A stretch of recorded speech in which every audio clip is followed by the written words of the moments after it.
time, and I wanna spend some time with you. Just the two of us.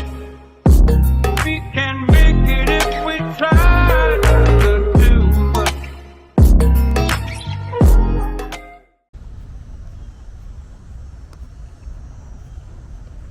What's up, what's up? Welcome back to the channel. And we are at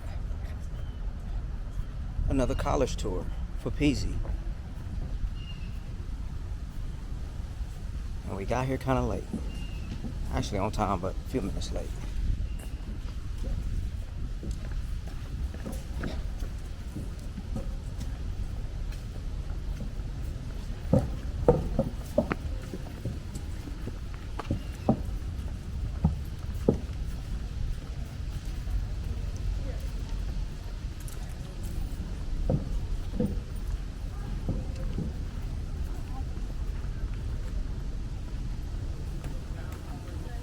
Excuse me, sir. Excuse me, sir. You coming back for your bachelor?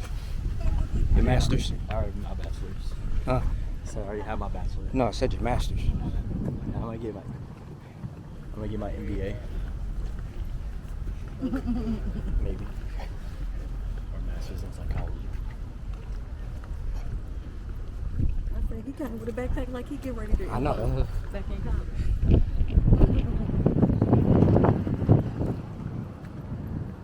Did you hear you had to work? Or Yeah. did she? I thought she. It's her last week of work. Well, she has like 4 more days. 4 more days. I thought when I talked to you last time, that was her last week. No, she put it in 2 weeks. She has 4 more days after. Well, 3 more days after. This bag.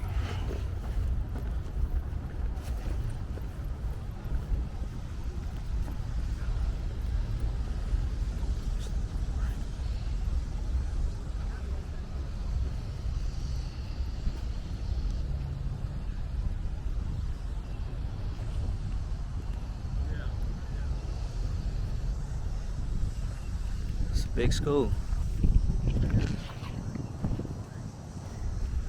Alright, for those, this is one of Peasy's top picks of schools she want to go to.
We are going into, I believe this is Duncan Hall.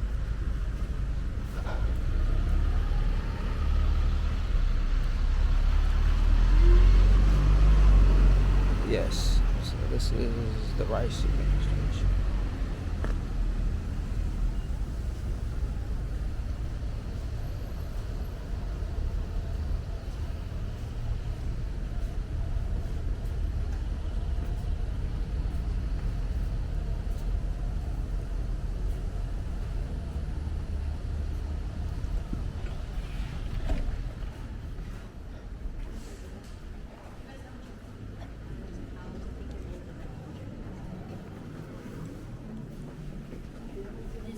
Excuse me. What time did you leave in the morning? What time did you leave this morning? 4:30.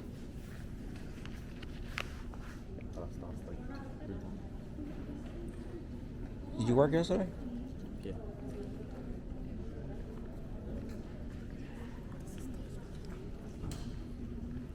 You dreamed about this? So Yeah, that sign. that's what That sign. Over there. the welcome Yeah. engineer. You got anything to say for the camera? This ain't, we can't be ghetto. This ain't UNT. You said what? This ain't UNT. We gotta be ghetto.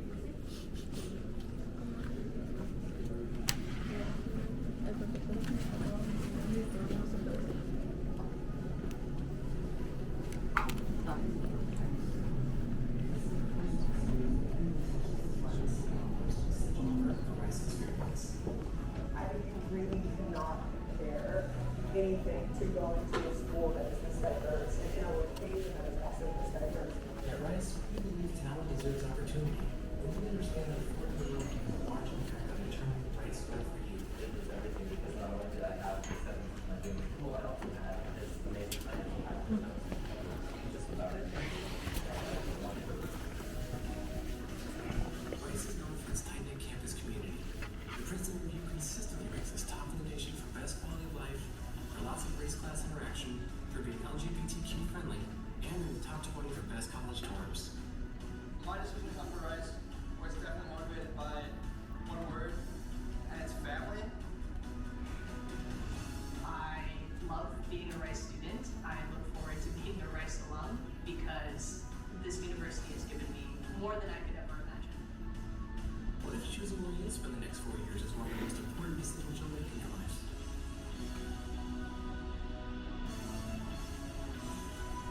What if it's also one of the easiest?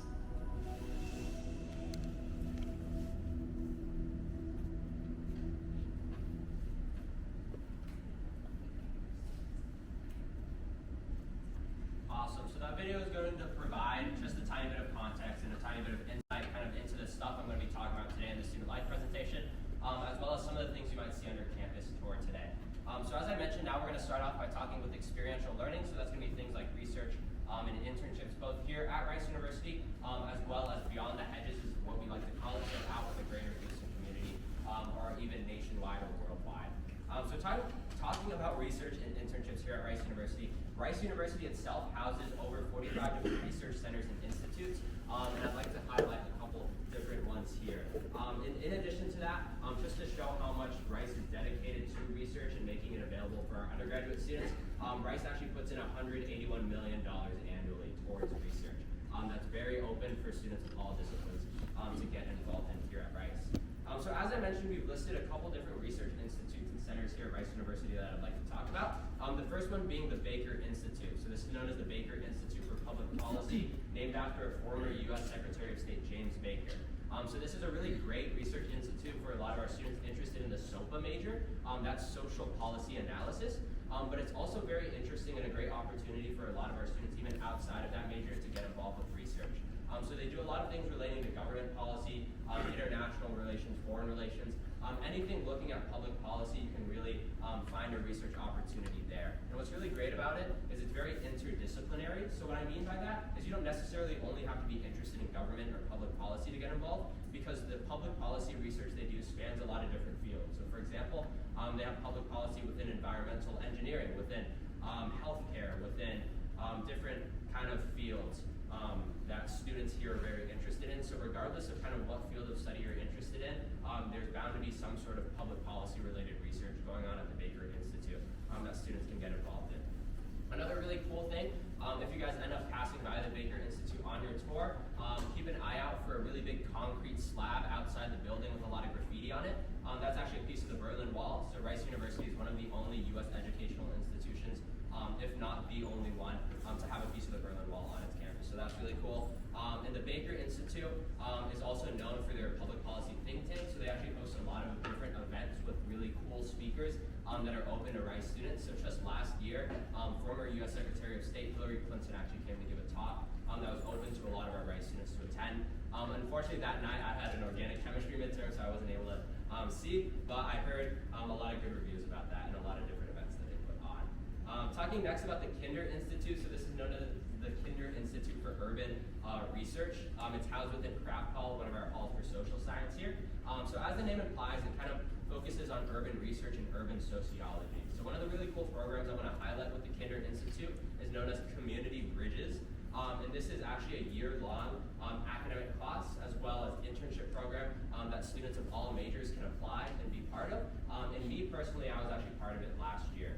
So this program in the fall semester, students are actually taking a class taught by one of our professors or faculty members here at Rice University about urban sociology. So you're learning a lot about sociology research methods as well as concepts within urban sociology. And then in the spring, you're actually paired with a local Houston nonprofit, and you either do a research or internship experience with them. So for me personally, I was paired with a local Houston nonprofit called Urban Harvest.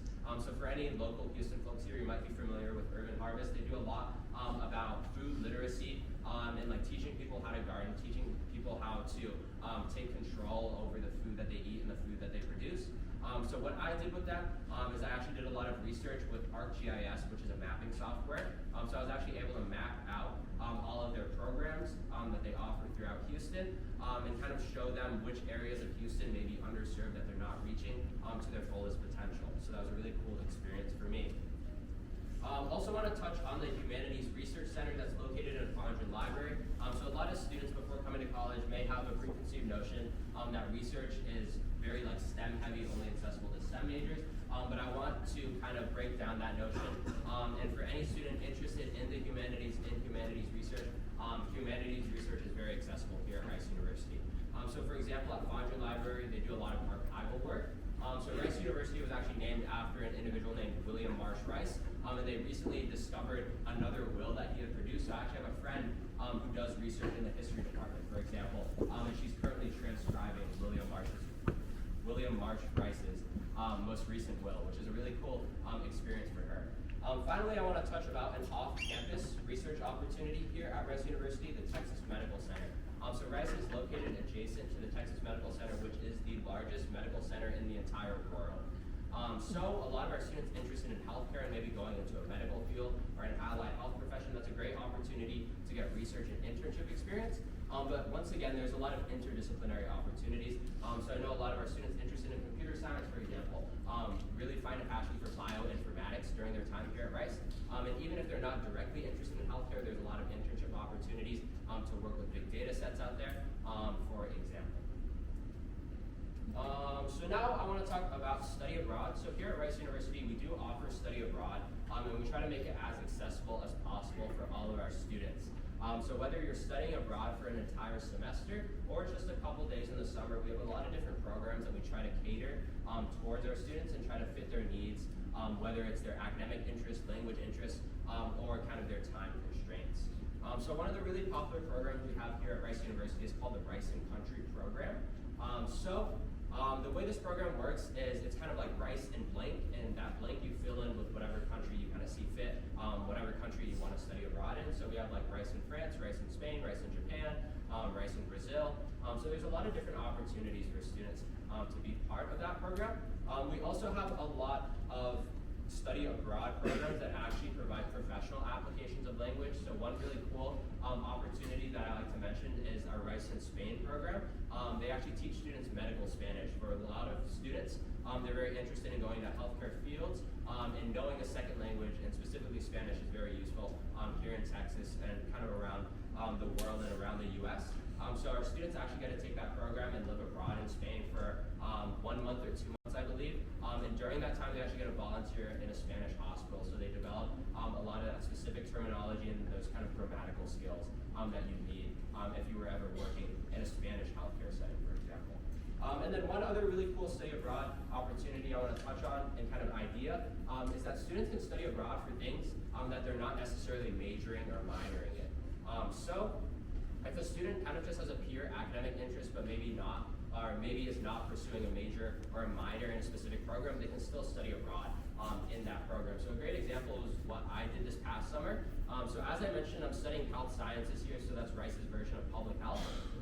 But even though I'm really interested in public health academically, I also have a lot of interest in ecology and anthropology. For my freshman year, I took a couple different classes here at Rice just for fun in those courses. So this past summer, I actually spent 2 weeks in Tanzania, so all the way out in East Africa, doing ecology research as well as biological anthropology research. So we spent probably around 10 days specifically at a research camp out there, really remote, 3 hours probably from the largest city, at a place called Olduvai Gorge, which is very large for biological anthropology. And we got to dig up a lot of fossils, which was kind of like a lifelong dream of mine. It was really cool experience. And then for the ecology portion of the course, we got to visit a lot of national parks. So we got to go to the Serengeti National Park and see all the wildlife there. So that was a really cool experience. And once again, as I mentioned, completely unrelated to what I'm studying, but I just have a pure interest in it. But I was still able to pursue that here at Rice, which I think is really cool. Another opportunity for experiential learning we have here at Rice is our Leadership Institute, known as the Doer Institute. So they offer a lot of free classes for our students to kind of build up different soft skills and leadership skills. Of course, here at Rice, we want to prepare students to be great in the academic discipline that they choose to major in, but we also want to make sure that students become great leaders in whatever field they want to pursue, and if they want to be a leader. So with this, a lot of free classes to kind of help build up those soft skills, for example. Switching now, we'll talk a tiny bit about extracurriculars, so things our Rice University students are doing outside of the class, a great way to meet other students, and a great way to kind of explore different passions, as I mentioned. So a big part of extracurricular activities here at Rice University, and just a big part of life here at Rice, is kind of balancing academic and social life. So here we have a couple of different rankings that we've listed out. So Rice is ranked number 4 in best quality of life, number 12 in best dorms, and number 18 in best college food. So in my personal experience here at Rice, so my 2 years and my current 3rd year here at Rice, I think these rankings are pretty accurate. Maybe even should be higher in some of these aspects. But I think this kind of contributes to a lot of the student happiness we have here. And it's a really big component of student life here at Rice. Talking about specific clubs and organizations, so as the slide mentioned, we have over 300 different clubs across 11 different categories. We have a great tool that Rice students can all access. It's called OWLNest, and it lists out every active student organization. And at the start of each semester, we actually have club fairs to kind of advertise all 300 of these different clubs. But as you can see, we have a couple different categories listed out. So whatever you're kind of interested in, there's bound to be a club here at Rice. And in the off chance that there isn't already a club, students have a lot of flexibility and a lot of freedom to kind of create their own club. For example, if you end up coming to Rice and see a club that's not represented, you can totally start that club by yourself or with some other people who are interested in that. A couple clubs I want to point out here. So on the top left side, that's one of our cultural dance groups. So we have a lot of performing arts groups here at Rice University and cultural dance group. So that's a really cool one that competes around the country. Bottom left, that's the Rice Climbing Club, so one of our athletics clubs. They actually go to a local bouldering gym here at Rice. And I believe students have a nice student discount to go there as well, which is really cool. And then on the bottom right, we have another performing arts organization, the Rice Phils, so like the Philharmonics. It's an a cappella group. We have a couple different of those groups here at Rice. So switching now and talking about athletics, that's another big part of extracurriculars here at Rice University. So here at Rice, we have 3 different levels of athletics participation. So I'm going to talk about the most exclusive level to the most inclusive level. So at the most exclusive, Rice University is a Division I school within the NCAA. So we do field a lot of different Division I NCAA teams. For example, like a football team, men's and women's basketball, women's volleyball, women's soccer, just to name a few. One of the really cool things about our Division I sports here at Rice University is that all of our students for any home game will have free admission to the game as long as they show their Rice student ID. And oftentimes there's a lot of giveaways, so free t-shirts, free food for students who attend. And they also do bigger giveaways where they give out really cool electronics. So sometimes like free headphones, free AirPods, even free TVs. So what's really cool about that is that you can go enjoy a game, get a free t-shirt, get free food, and you might just end up getting a free TV as well. I unfortunately haven't been able to win a TV yet, but I have 2 more years here, so I'm fingers crossed, knock on wood, that I'll get one. Talking about the next level of athletics participation here at Rice University, we have club sports. So for anyone who's involved with kind of like high school sports at your high school or at your school, club sports is probably the most similar analogy to that. So these are going to be teams that Rice University fields against different universities, so like Texas A&M, UT Austin, for example, but it's not at the Division I NCAA level. So examples of this, like pictured here is the Rice University club rugby team. We also have like club basketball, club ultimate frisbee, for example. So these teams generally will have more structured practices. We'll have like tryouts generally at the start of each semester, and they're a bit more strict and a bit more exclusive than the next level I'll talk about. It's a really cool experience for like, for example, anyone who's really involved in high school sports for you to kind of continue your sports participation at a more serious level. And then finally, our most inclusive level of sports here at Rice University is intramural sports. So you can kind of think of these as pickup games between our different residential colleges. So I'll talk about the residential colleges in a quick second. But here at Rice we have 11 different ones. So intramural sports, you'll have a lot of different sports. So like basketball, soccer, flag football, and different residential colleges will compete against each other. So as I mentioned, I'm from Weiss Residential College. So for example, Weiss Residential College will play like an ultimate frisbee match against Hanson Residential College. And any student at the college is free to join. It's a really great way to meet students at your college, but also meet students at other colleges when you compete against them. And also what's really cool is they have a lot of wacky sports too. So for example, I know they do inner tube water polo. So that's a really big and fun one that a lot of our students like to try out. And then also picture there, that's the President's Cup. So to go back to my analogy of Rice, kind of like Hogwarts, just like how in Hogwarts there's the House Cup where whichever house wins the most points wins it. Here at Rice we have something called the President's Cup. So the winningest college in intramural sports is crowned the winner of the House Cup every year. So that's a big thing a lot of our colleges will work towards. So as I mentioned quite a few times about the residential colleges, now I'll switch and talk into that. To kind of give some background, as I mentioned, the big analogy that a lot of us like to use is that the residential colleges here at Rice University are like the Hogwarts houses for any Harry Potter fans. But the big difference is if you are familiar with the Hogwarts houses, there's a certain type of student that's associated with each house, right? Certain characteristics. But here at Rice University, every residential college kind of represents a microcosm of the student diversity here at Rice. So regardless of what you're studying, regardless of where in the world you come from, regardless of what you want to do post-graduation, regardless of any of those things, you can be placed into any of our residential colleges. So for example, even student athletes are spread out between all of our residential colleges here. And the reason we do that is to give students a smaller sample size of students to first meet when they first come to the university and come to their college. But we try our best to make it as diverse as possible. But each residential college will have some of its own traditions, as we'll talk about in a quick second. So as I mentioned, we have 11 different residential colleges, and they're generally separated by what side of campus they're on, either the north side or the south side. So we have 5 colleges on the north side, as you can see listed here, as well as 6 colleges on the south side. So this slide right here, you can see the different college crests, the locations of the college, as well as a cool little infographic of kind of the exterior or some kind of like notable exteriors of the colleges.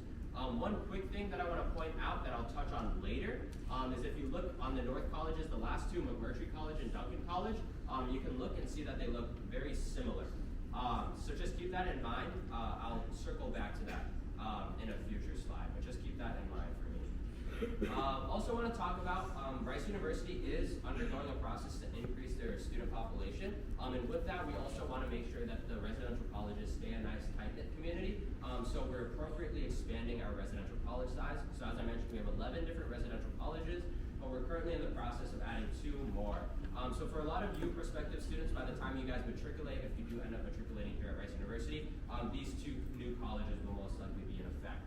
So they're coming in 2026, and they will be added to the south side of campus, as you can see from this map, nearby Weiss Residential College, as well as Sid Richardson College. But yeah. Talking about food on campus here at Rice University, so the main way our students get food here is through something we call a servery. So you can think of that as a Rice dining hall or a cafeteria. So every servery is going to be attached to 1, 2, or 3 different residential colleges.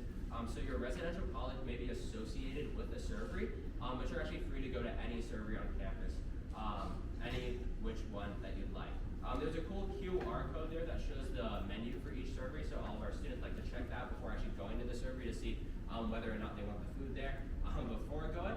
But here at Rice we have 5 different serveries. So there's Baker, North, Siebel, South, and West. And as I mentioned, 1 to 3 different residential colleges will be attached to a servery.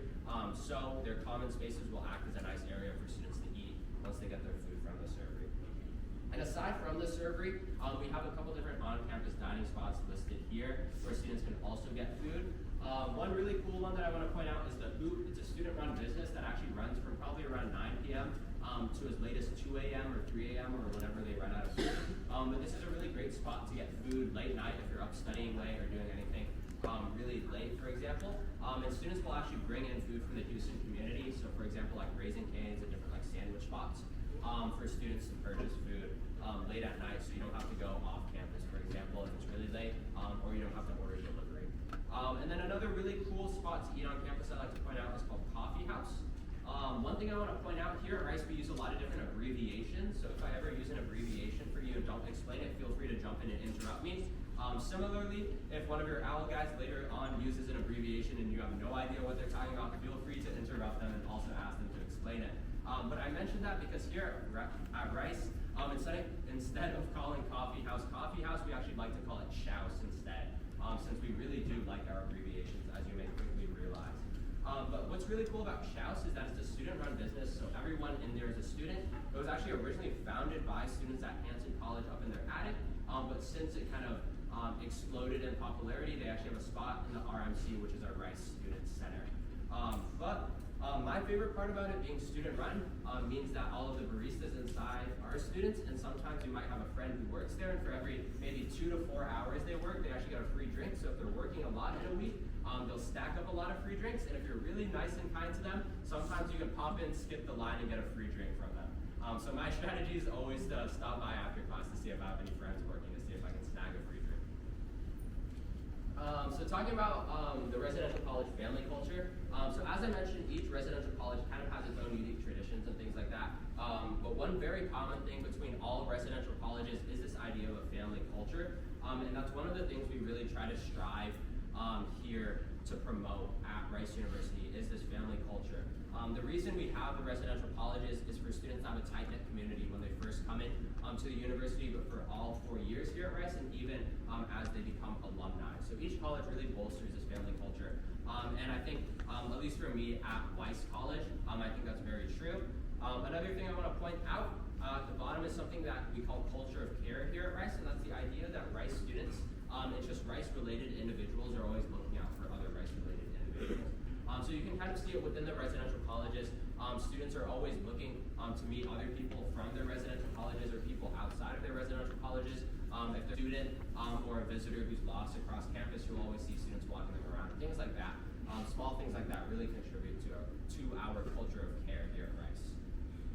Another thing that also contributes to our culture of care here at Rice University are different peer programs. So what I love about Rice is a lot of the programs that other universities may use kind of like paid individuals and advisors for. Here at Rice, we actually train a lot of our students to give out those same services. So I think that's really cool because first off, it gives students here an opportunity to learn skills on how to help other individuals, but it also makes our current students more comfortable, for example. So I'll touch on that in a quick second. So for example, peer academic advisors. These are students who are trained by the Office of Academic Advising to, as the name implies, advise students on academics. So for example, during our orientation week, we have a lot of different peer academic advisors who help our students develop their schedules and kind of give them advice on different classes to take and maybe how to set up a 4-year plan. So what I love about this program is that a lot of times it may be a bit daunting for students to kind of reach out to a professional advisor or things like that. So instead they can talk to a student and that gives them a really great opportunity to kind of get advice on academics and whatnot. We also have Rice Health Advisors, so these are students who are trained on well-being as well as some minor health needs.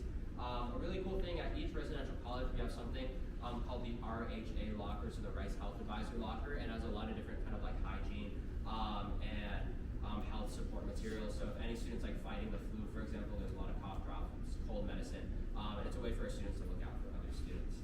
We also have academic fellows who are kind of similar to peer academic advisors, but they provide a lot of academic support and tutoring free of charge for our students, especially in a lot of those classes that may traditionally be more difficult for students. And then caregivers kind of serve a similar role to Rice Health Advisors, but they also work a lot of different Rice events to help out there, which is really great.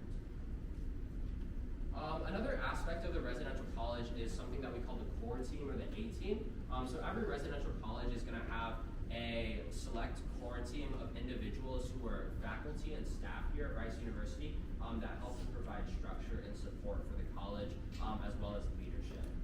So I want to talk about the magisters. So the magisters are going to be tenured Rice faculty, and you can think of them kind of as the college president or the college head.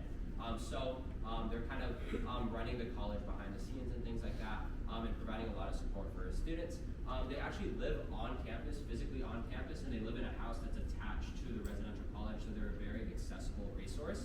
Oftentimes, since their house is literally right next to your dorm, they'll have an open door policy. At any time, you can stop in, grab cookies, things like that. They'll host a lot of different study breaks where they bring in a lot of ice cream and students can kind of mingle. But once again, with that open door policy, if any student is like facing homesickness, for example, or difficulty within a class, they can always go to their magisters to ask for help with that open door policy. Here at Rice, we also have RAs or resident associates, but these are actually going to be staff who also live alongside the students in the dorm. And they provide another level of structure and support for our students, similar to the magisters, and kind of assist the magisters with their duties. So similarly, they live attached to the residential halls in the dorms here at Rice University. And they'll provide a lot of different resources and structure and support. So for example, they also do host a lot of different study breaks for our students to give them a time to de-stress from classes, for example. We also have college coordinators. So these individuals do not actually live on campus, but they do a lot of the administrative needs and kind of a lot of the behind-the-scenes logistical work for the college. Kind of update a lot of the students on the events and different important logistical things to know. As well as at most colleges, they're in charge of the mail room, so they make sure our students here get their mail. And then also, tangentially associated with the core team are associates. So these are going to be either Rice faculty, staff, alumni, or just local Houston community members who provide a lot of mentorship and guidance, as well as a lot of support for our students. So similar to the other members of the core team, they'll host a lot of different study breaks, but oftentimes we'll also have associates come for a very special dinner where students can kind of network and things like that. Since a lot of these individuals are from the Houston community, have current jobs out in Houston, so a lot of students can get kind of career advice from them. So talking inside a bit about my own residential college experience, I think all of the things we've highlighted so far have been true for me. At Weiss, we have a very large family culture, and I think that shines through as well with every residential college here. I really enjoyed my residential college experience.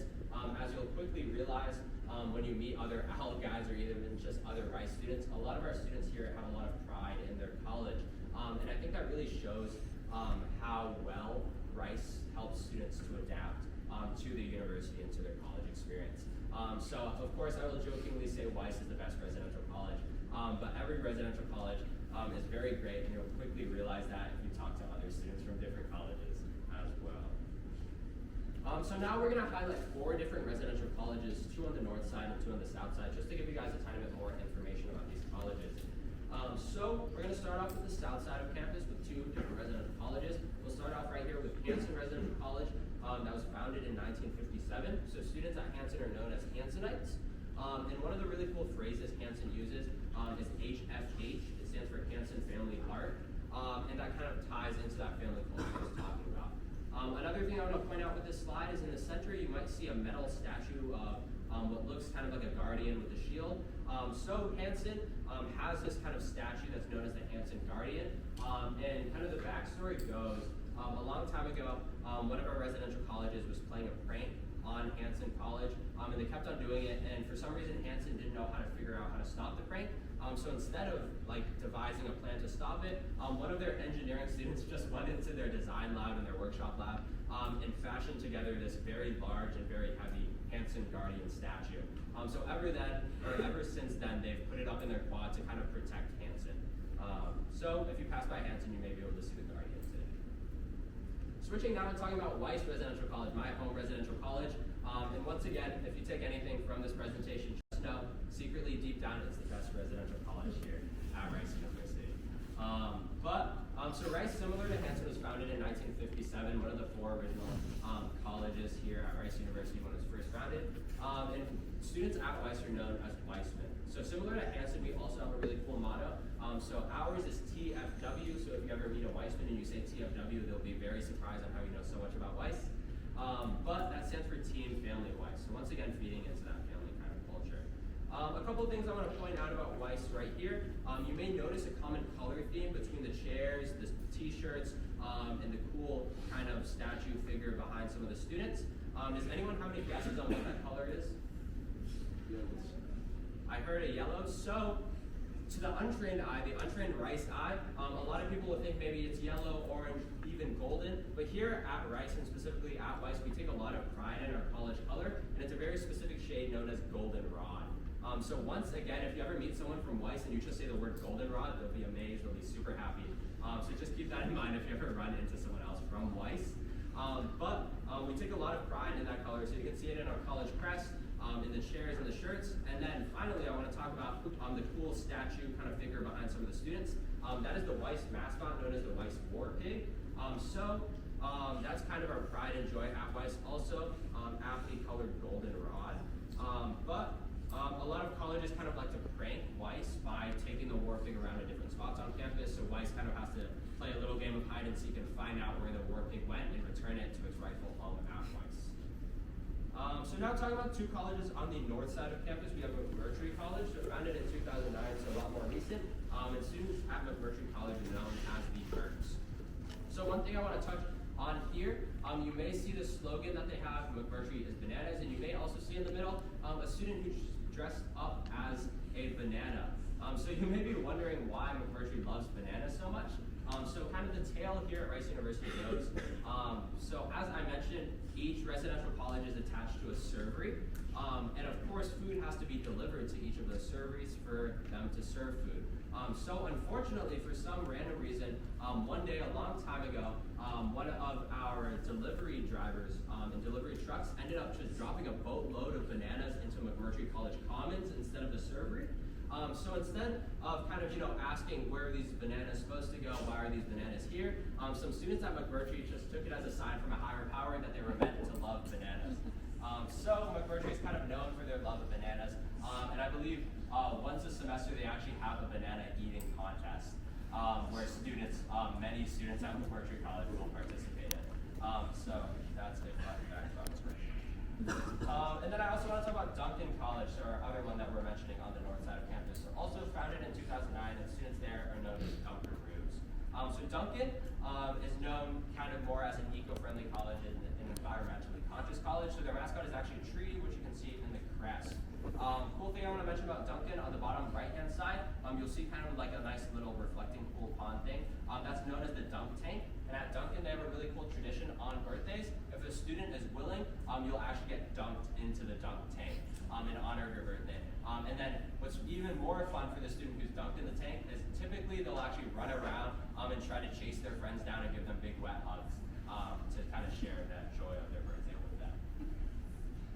So here at Rice, between our residential colleges, we also have a lot of friendly rivalries. So the two colleges I mentioned on the north side, McMurtry College and Duncan College, actually have a very large rivalry that goes back a long ways away. So McMurtry College and Duncan College were founded at similar times, and they're kind of known as twin colleges. So if you remember that slide with the infographics of the exteriors of the colleges, where I told you guys to note the similarity between McMurtry and Duncan, this is where I want to point it out. So a lot of times students at Rice will kind of poke fun at the two colleges at their similar exteriors and kind of call them McDuncan, for example, to kind of highlight how they both look like each other.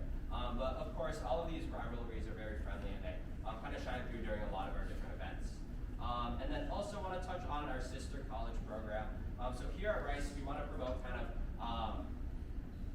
interactions between a lot of our different residential colleges, both on the north and the south side. So here at Rice, we do have a sister college program. So each college on the north side is paired with the college on the south side, which is their sister college, and they'll often host events together and do different activities together. So it's another opportunity for students to kind of meet individuals outside of their college in a more structured way. So for example, the photo there shows Weiss College and their sister college, Jones College. So talking now about annual events here at Rice University, here's a list of a couple different annual events we have here at Rice. So Africae is an example of a cultural showcase that we have here that's put on by RASA, the Rice African Student Association. So it's a really cool cultural showcase, has a lot of like musical performances, dance performances, and whatnot, and that's hosted in one of our big event spaces in the Rice Student Center. Another really cool campus event we have here is called Beer Bike, which is a relay race that involves students chugging water and then also biking around a bike track. For some context for the name, Beer Bike was originally introduced to Rice University back when the drinking age was 18. So back then, when it was legal for students 18 and above to drink alcohol, that's where the name Beer Bike came from. But given kind of the history of the event and the cool alliteration of the name, we've decided to keep it for that purpose, the name for that purpose. Another really cool event we have is O Week, so that's Rice's Orientation Week. So at the start of each fall semester before classes start, we'll have returning students actually plan a lot of different social events, as well as kind of like academic preparation events for new students to get acclimated to Rice, and specifically acclimated to their residential college. We also have a couple other cool events, so like formal dances, so for students familiar with like junior prom or senior ball, things like that, we have Esperanza and Homecoming, which are some formal dances. And we also have a families weekend where we invite a lot of students' families to come kind of join us for football games and different events like that. So I touched a tiny bit about JAX, but I'll dive a bit deeper into that. So as I mentioned, here at Rice University, a lot of residential colleges like to play pranks on one another, but here at Rice we actually technically call them JAX. I'll point out a couple different JACs between residential colleges. So in the top left, that's a JAC done by Sid Richardson College. So the academic quad, which is currently undergoing reconstruction and opening up back soon, Sid Richardson College during Beer Bike Week will actually steal a lot of like lawn and outdoor equipment from all other residential colleges and just put it in the academic quad. It's very funny because one day you'll kind of go to class, maybe in the academic quad, and you'll just see a bunch of seesaws, swing sets, sand pits, like inflatable pools, things like that. Bottom left, I want to point out another really funny JAC. So when I was talking about the sister college program, Duncan College on the north is sister colleges with Baker College on the south. And as I mentioned, Duncan is very like environmentally friendly, and their mascot is a tree. Duncan decided to jack Baker one day. So as you can see, kind of in that bottom left, that's a common path through the grass. So it's a common shortcut that a lot of Baker College students will take to go from one part of campus specifically to their dorms. So a lot of students like to use that pathway. So Duncan, as a very environmentally friendly college, decided to plant a tree smack dab in the middle of the path. So slightly inconveniencing our Baker College students. But those are some examples of jacks we have here at Rice. Also want to talk about the water balloon fight. So on the morning of Beer Bike, that event I talked about, Rice University has, I believe, the largest water balloon fight in the state of Texas and maybe even in the US. So every residential college the week leading up to Beer Bike will actually prepare trash bins full of water balloons. So students are filling them all up, tying them up, and keeping them in the trash bins. Most colleges typically will prepare at minimum like 20 full trash cans just full and jam-packed with water balloons. But I know some colleges can get up to maybe like 30 or 40 water balloons. And the reason they prepare so much is just because when the water balloon fight happens, you don't want to be the college that runs out first because you'll be left there defenseless since you're only allowed to take water balloons from your residential college. And that's a really fun event that goes on in Founders Court, which is actually where you guys will start your tour today. So talking about Beer Bike as well, so for the specific race, as I mentioned, Beer Bike is kind of a relay competition that has two parts. So students will chug water, and there will be also students that bike laps around a bike track. So I believe the number is around 8 students, so you have around 8 chuggers and 8 bikers, if I remember correctly. And so how it goes is like one student will start chugging the water once they're done, then another student will bike their laps around, and then it kind of repeats until each residential college finishes. And it's a very big event and a very fun time for students to kind of compete against their residential college. So on the bottom left, that's Jones Residential College. They take Beer Bike very seriously. They've won a lot of the time, but yeah. So now talking about student hotspots here at Rice that you might see on your campus tour today. So of course the city of Houston is a very great hotspot for our Rice students to hang out in. So Houston's the 4th largest city in the US and the most culturally and ethnically diverse. And there's a lot of different things for students to do for fun. So for example, Houston has a lot of different professional sports teams, and oftentimes Rice will actually subsidize tickets for students to go there. So I know, for example, the Houston Rockets, I'm a very big basketball fan. I got to go to a game where they played against the Sacramento Kings, my hometown team, for a subsidized rate because of Rice. And there's a lot of other things to do for fun too, so like 9 different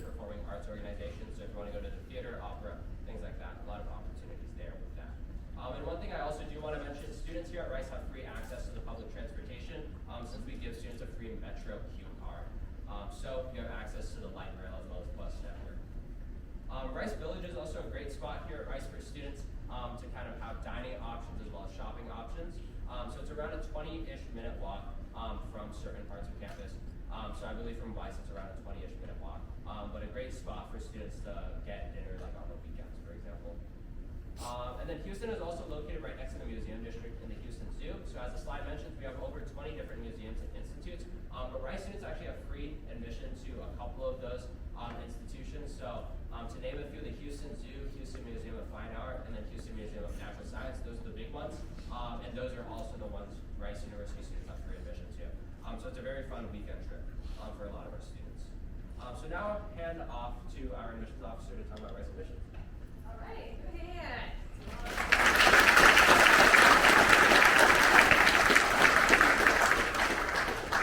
All right, hello everyone. My name is Al Atkins, and I'm an assistant director here in the Office of Admission. I'm also a Rice alum. I graduated in 2020 with a double major of psychology and film and photography.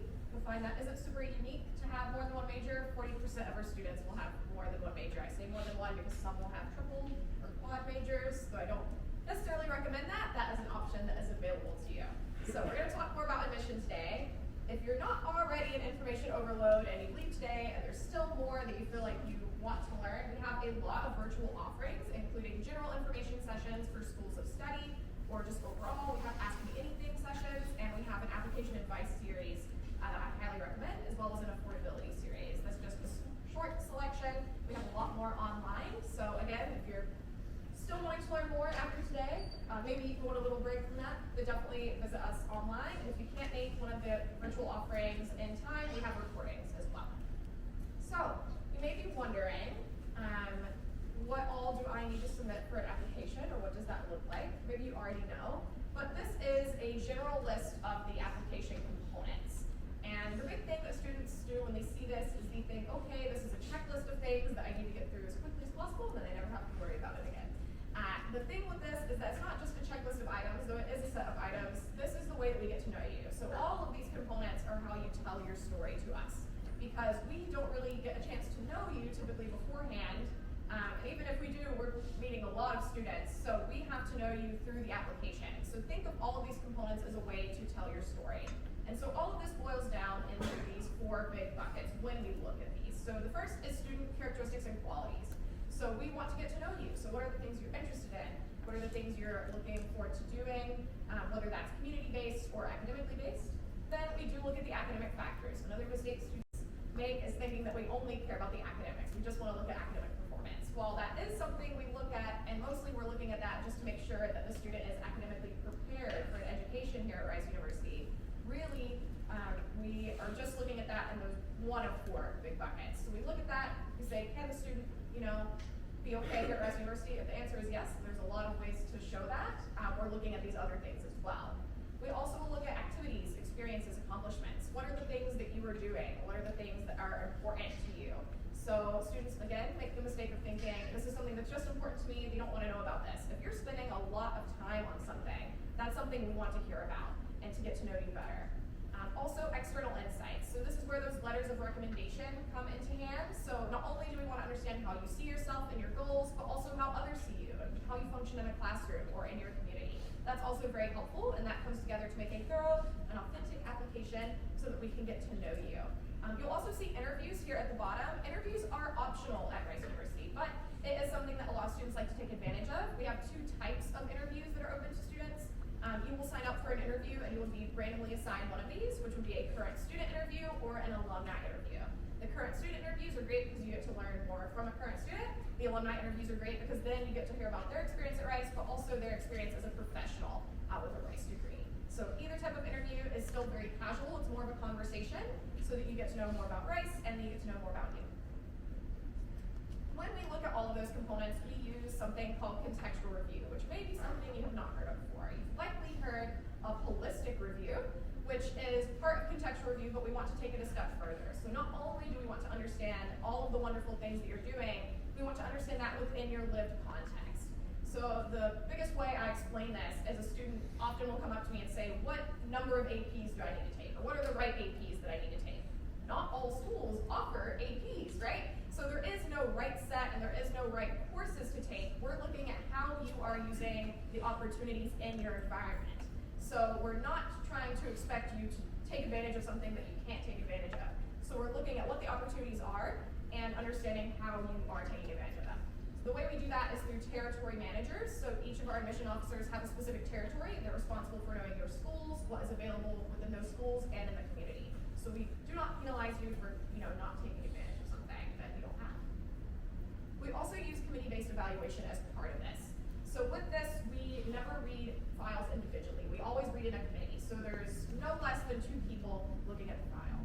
So typically we'll read in these groups, typically in pairs, and go on to 4, even 5, 6, 7 people looking at your application at once. And for that reason, it's very important that you spend your time on every part of the application because so many people are looking at your application at once and we're discussing it as a group.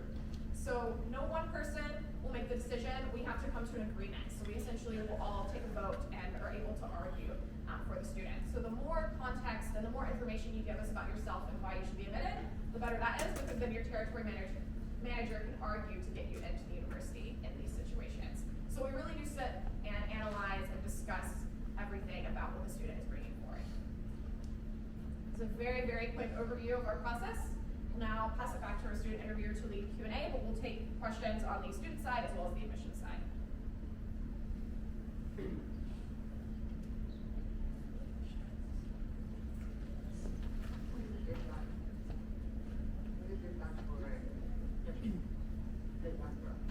Deadline for application, that's a great question. So we have early decision 1, early decision 2, and regular decision. So the deadline for early decision 1 is November 1st, and that is a binding decision. We do not have early action here at Rice. So when you apply early decision, whether it's early decision 1 or 2, you are saying that if you are admitted to the university, you will withdraw your applications from all other institutions, and you will come to Rice University.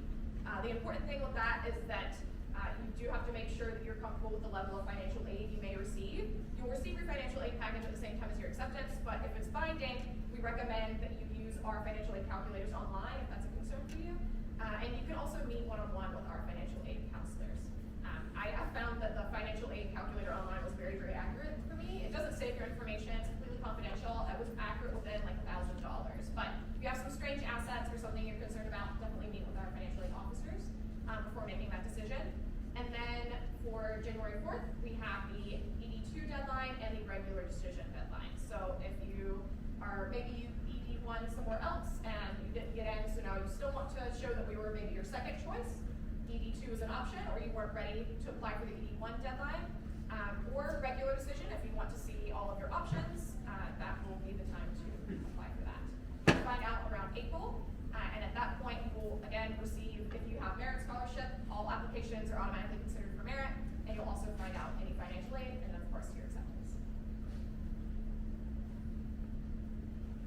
Is early decision on rolling admission? No, so we do not start looking at applications until the deadline has passed. So there's no benefit to applying super, super early here at Rice. So take your time and work on all those components so you're happy before you.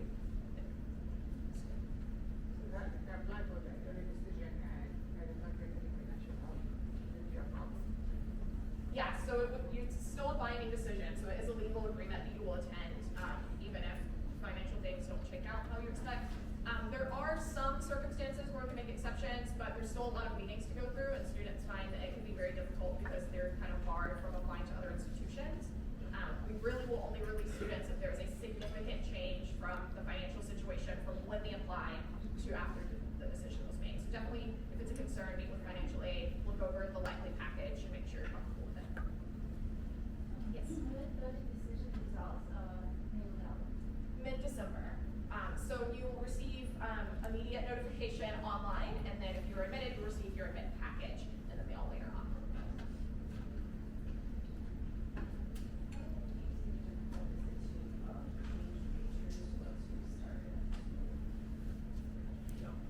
Yeah, so here at Rice, I'd say it's very, very easy for students to change major. So you don't officially declare your major until the end of your sophomore year. And then even after that, you're still free to change your major. You just have to have one declared. So for all of our students, they're free to change into any major within any department. The only 2 exceptions we have to that is within our School of Music and our School of Architecture. And that's just because those specific programs have specific application materials that are in addition to the regular Rice application. So for our architecture school, there's like an additional portfolio that students have to go through. And then for music school, there's like an associated audition. But aside from that, for example, like I came in interested in health sciences, but at any point, if I realized I wanted to go into anthropology, after like taking those classes, for example, I could have easily switched in, and vice versa. So I know that the number of spaces is different. Is it ever possible to win after the initial? It is, but it's generally unlikely, especially for students that are already on campus. Typically, students that we would see coming in late would be transfer students from other institutions, and that's also very, very rare. It's not that it's unheard of, but it is very rare. So if the student is at all interested in architecture, we recommend that you apply architecture first at the outset. And so if you're gonna apply for one, you're gonna have one major or outside. So if you're applying to architecture or music, that's the principal major. You will have the ability to list 2 others, and if you're interested in all 3 of what you're listing outside of architecture and music, then we'll kind of look at the context of the application and all of those. So it's the only direct to admit programs are architecture and music, but for the rest, we're looking to see where all the interests are coming in. Some students will list 3 majors, only one of them have been explored, but they show a deep interest in the others. And so there's no like minimum or maximum students for the other programs. It's just architecture and music are limited by instrumentation on the music side and space on the architecture side. Two questions. First, are you referring to like mandatory to live on campus during the first year? And second, are you still able to participate in all the activities that you're doing off campus? Yeah, great question. So here at Rice University, during your freshman year, it's not mandatory for students to live on campus. We do strongly suggest it, just because it's a lot easier to engage within the residential college system, living on campus your first year. And then to your question about living off campus, I would say it's very easy for students off campus to actually be involved. So I actually currently live off campus, and I lived off campus last year. So going into my second year living off campus, and I would say I feel very tied to Weiss culture and things like that. I'm very involved with Weiss government. There's a lot of different committees for students to get involved in. And they do actually even have specific like government positions, so like off-campus representatives who do a lot of events that are specifically catered towards off-campus students. But all of the events I'd say are still very accessible for students living off campus. Does Rice accept AP credits? Yes. Yeah, so 4s and 5s, the list of what credits are accepted and what classes those go to are on our registrar's website.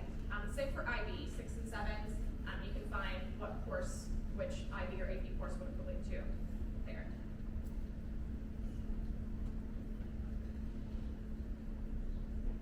If somebody did not get the financial aid the first year, they're gonna apply the second year for the financial aid.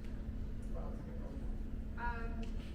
So it's going to be different, so domestic international. So international applicants, if you do not apply for financial aid the first year, you cannot change your mind and apply for financial aid later on.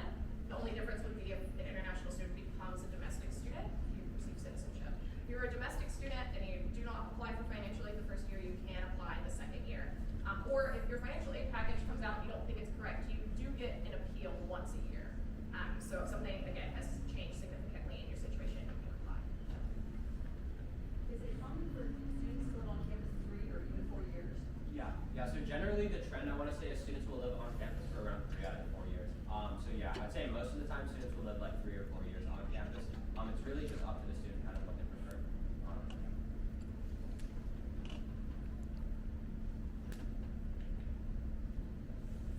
So the major that a student applies for in the application, do you evaluate their fit for that major at Rice based on their essays and their personal and everything like that?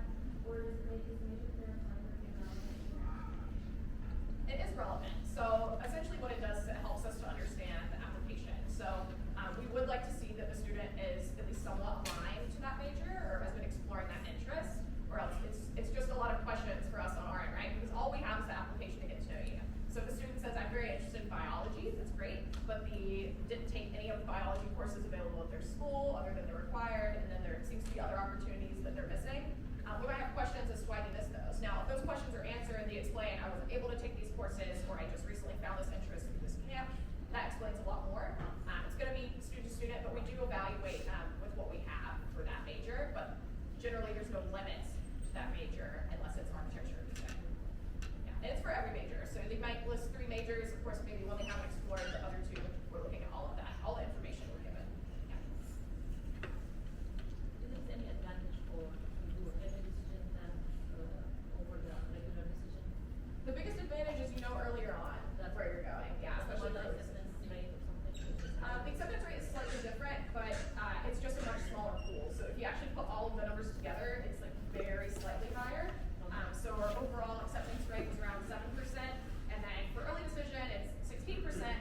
put all those together, it's 7.9%.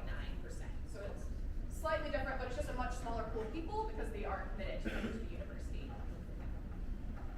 How do you consider applications from twins? From where? Twins. Oh, from twins. Yes. So, every student's going to be different. We look at twins. It doesn't really change how we evaluate the applications, I would say. The only difference would be once they get here, they have the choice to be in the same residential college or a different one. And that's not on our side, so that's going to be as a current student. But I wouldn't say that we change our evaluation of the students if there's twins. We'll make a note that the twins apply, just so that we kind of know they might be in the same household. But that's really the only difference. Is there like a mass placement exam for engineering? Like something like that? Could you repeat that question one more time? Is there like a mass placement exam for engineering? Yeah, so to my knowledge, there's no like specific placement exam. The one thing we do ask all of our students interested in engineering or pursuing a major in engineering to complete during their orientation week is this like spatial analysis exam. I believe it's like 30 minutes to an hour, and it's generally just like asking it's like testing a student's ability to like visualize a 3D object like in a 2D sense. But yeah, to my knowledge, that's the only kind of like sort of placement exam we have. But that's just to ensure if students are less familiar with that we can like suggest a class for them to kind of supplement their first semester program. One last question. Do you have minimum on average SAT score for acceptance? Yeah, so if you go to class profile, if you search class profile Rice, you'll see all of the median SAT and ACT scores. Keep in mind, it has been test optional for the past few years, and so it's kind of a self-selecting group. The students with the really high scores are submitting those really high scores, and some students may choose not to submit. We are recommending that students submit SAT and ACT scores for first-year programs, but if you have not taken those tests or you do not have a score to send, you are able to send in, and you will be given full consideration without a test score, but we do recommend it. All right, I think our tours are ready to go. We'll go ahead and send everyone out for those. You can come forward with any final questions up here, and then of course once we go to the tour, I'll be around to answer questions then.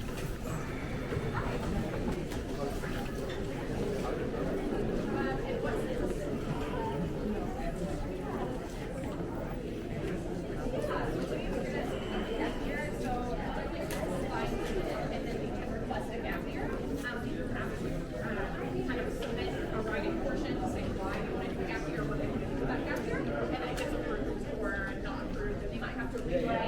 Re-explain, because if they're getting up for a gap year, then they can be reset on the program or something that they'll be doing something.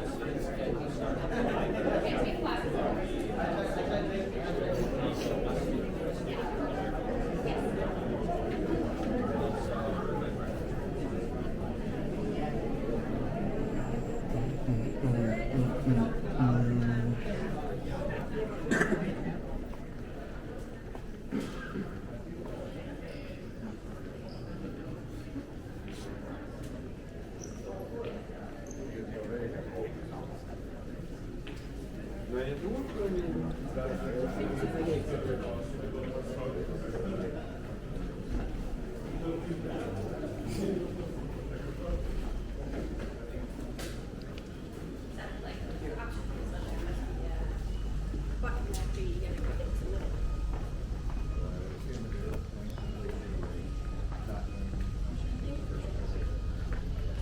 So, what you think about the?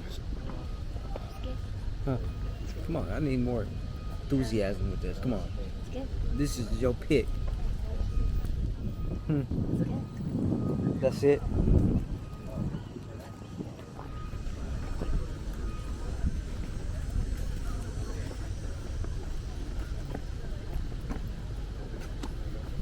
Like number 18 on your food list.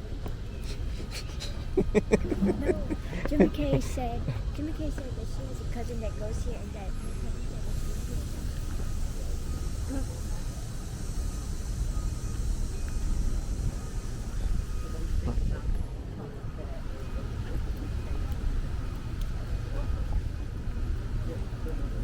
What you got in your bag?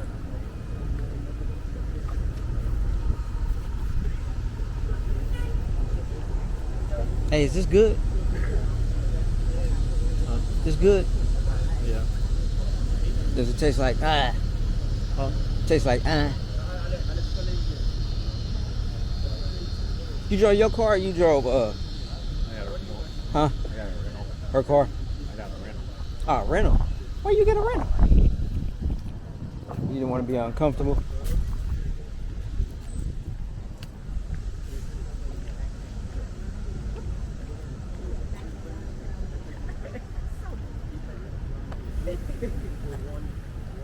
Why'd you get that back?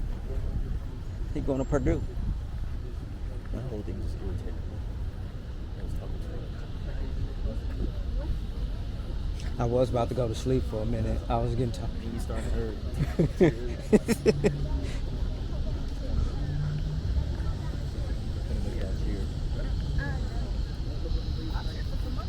Uh,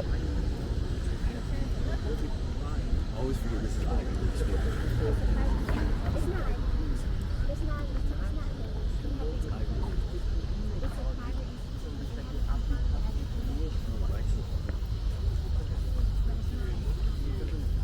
Well, yeah.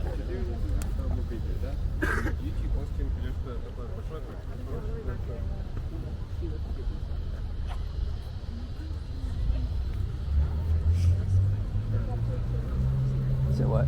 Y'all can come closer, we don't bite. Whoa, this grass is soft. I haven't seen no grass like this since back home.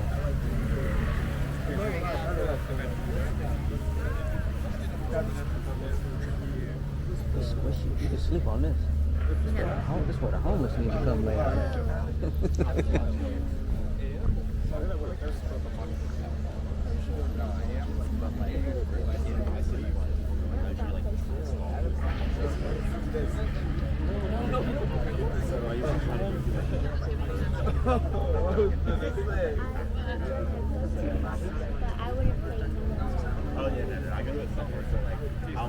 So when you getting started on your stuff, your checklist.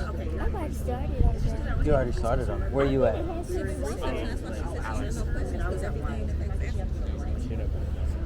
No, but when I was asking about your missions and I've they already do, started on you that. already wrote out your essay. I have one essay already done, and I'm writing another one so I can have my English teacher decide which one's better. I need you to read this out loud. No. I need to hear these. That's what they're gonna do when you do there. What? In your missions, they're gonna have you interview. Good morning, everyone. Sorry, let's try that again. Good morning, everyone. Good morning. Thank you. I like that a little bit better. Well, welcome to Rice University. We are super excited that all of you are visiting campus today. We are going to be your OWL guides, but before we get started, introductions are in order, and we can start over here. All right, sounds good. Hi everyone, I'm Megan. I'm a senior from Brown Residential College. I'm originally from Central Maryland. Hi everyone, I'm Gwyneth. I am a junior at Will Rice Residential College, and I'm from Houston. Hi everyone, my name is Abby. I'm a junior at Syracuse College, and I'm originally from Cincinnati, Ohio. Hi, everybody. My name is Lawrence. I'm a sophomore at Cincinnati Residential College, and I'm from Tulsa. Hi, everyone. My name is Jalen. I am also from Sid Richardson Residential College, and I'm a senior, and I'm originally from Oklahoma City, Oklahoma. Hi, everyone. I'm Ava. I'm a junior from Hampton Residential College, and I'm from Nashville, Tennessee. Hi everyone, my name is Carmine. I am a sophomore at McMurtry College and I'm from Guam. Hi guys, my name's Isabella. I'm a junior at Lovett, and I'm from Scottsdale, Arizona. Good morning everyone, my name is Laura. I am a senior at Duncan Residential College and I was born in Germany but have kind of lived all over the world. Hi everyone, I'm Bree. I'm a sophomore at McGrew Residential College, and I am originally from New Jersey.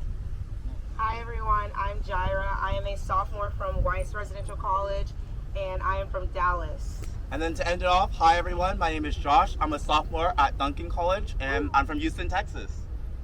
Awesome.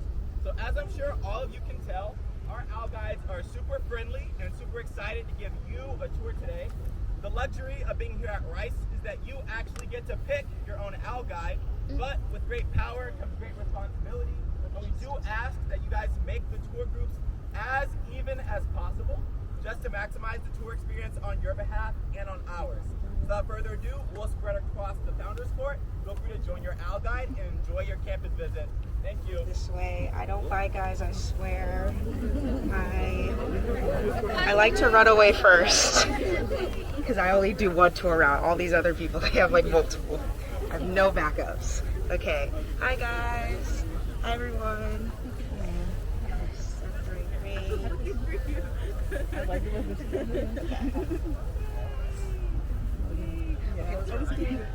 I get a job. I'll introduce myself as I'm walking. So, hi again, my name is Jaira Hill. I am a sophomore from Weiss Residential College.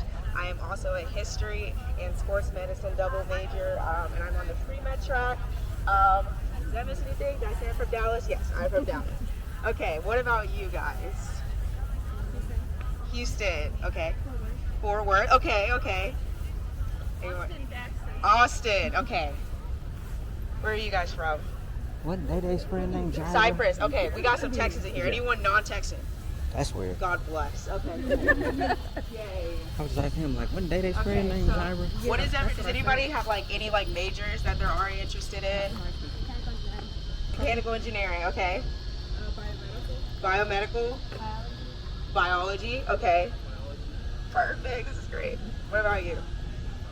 Physics. Oh my god, I got this perfect career. Okay, so fun fact, I'm actually while we're walking the street, I'm actually a history and sports medicine major as of like Sunday. My entire freshman year, I planned on being a bioscience major. So I do know, and I am in physics right now. I know a lot of for biomedical engineering, I think it's just bioengineering. I don't know if there's specifically a biomedical one. I think you just do bioengineering on the pre-med track.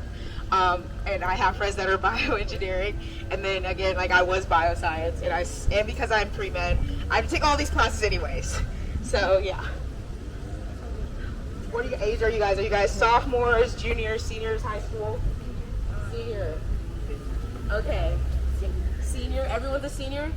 Yeah. Okay, that's awesome. Because every time I get like freshman, last week I had a tour that was like, I'm like a freshman in high school, I'm a sophomore in high school, like, please go play kickball. Sidewalk lady.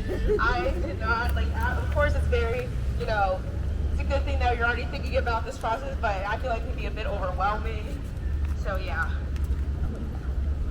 Okay, so I know you all just came from Duncan Hall. Saturdays we everywhere else all the other days we actually start our tours off in like the Welcome Center, but because it's like usually such a big group, we have to go here. So we're actually gonna go back here because I always start my tours there. Also, if you can't tell, I can talk a lot. I don't like silence, so I'll just fill the silence with something. So please interrupt me if you have questions. So yeah. Nah, your bike rack. Got you.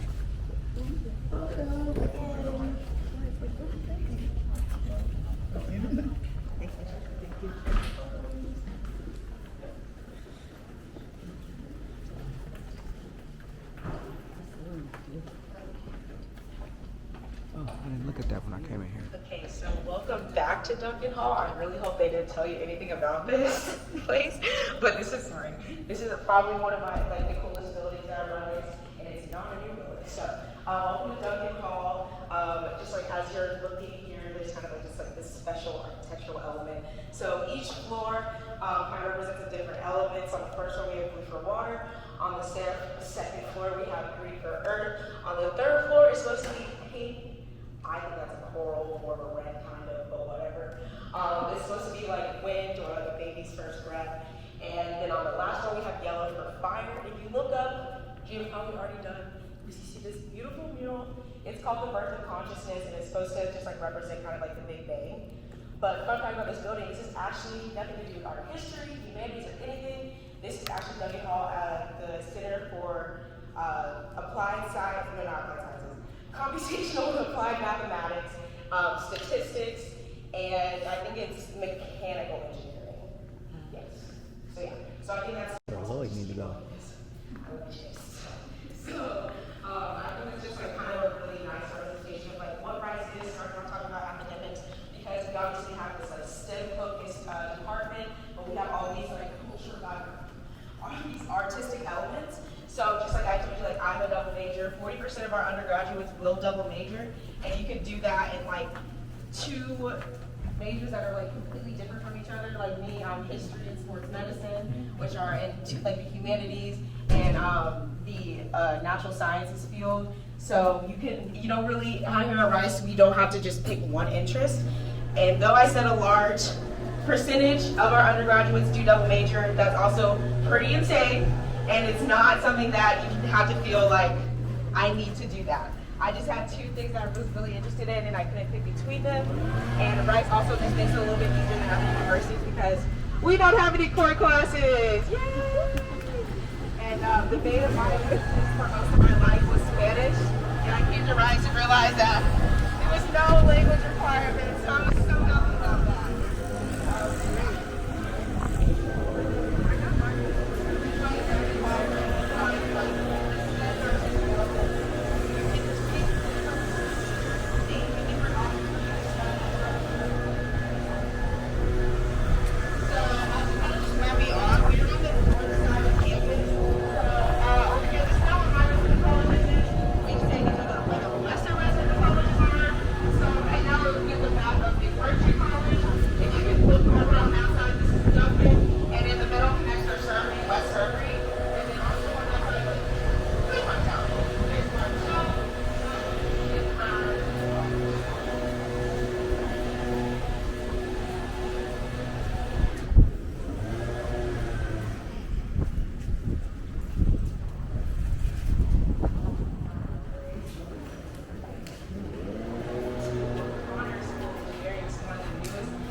It is my favorite place at Rice.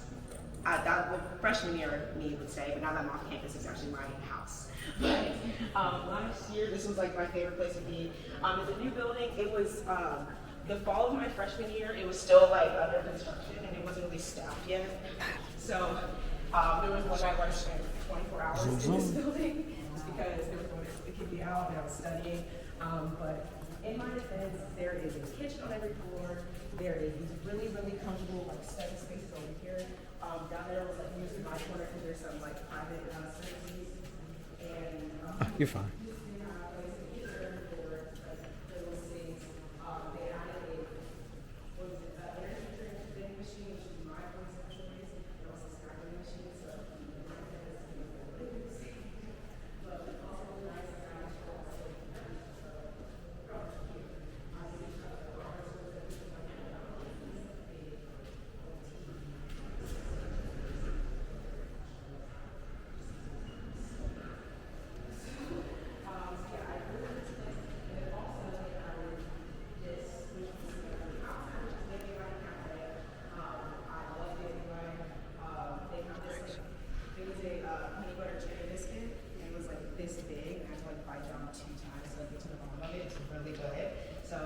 Rice likes to do this thing where they like build a new building and stick a cafe in it, and I really, really hope they keep the trend because, as I said, this is an engineering building.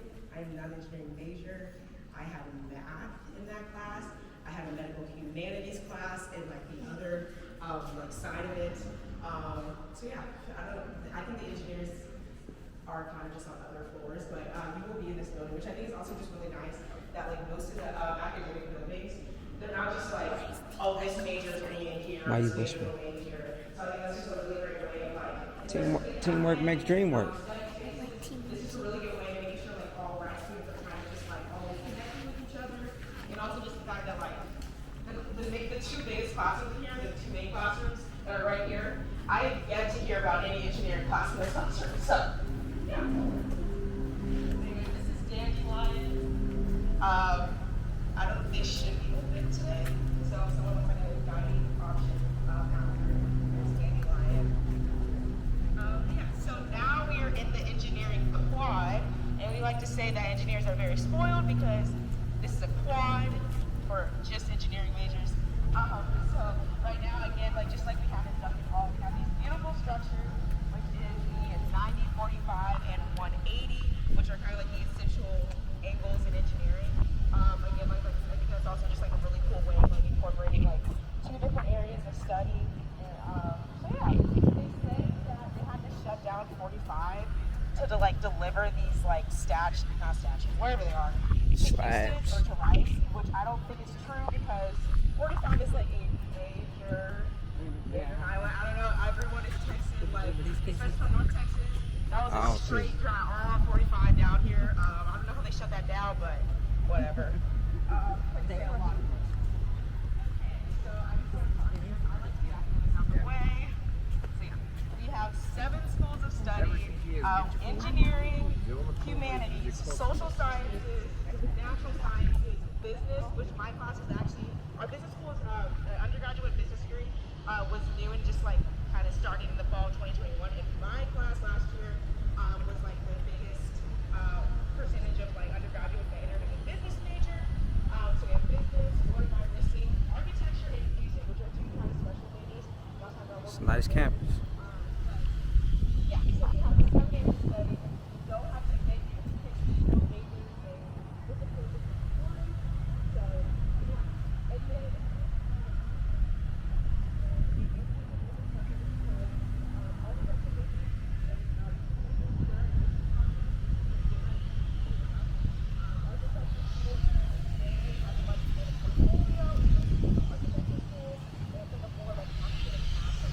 They leaving me.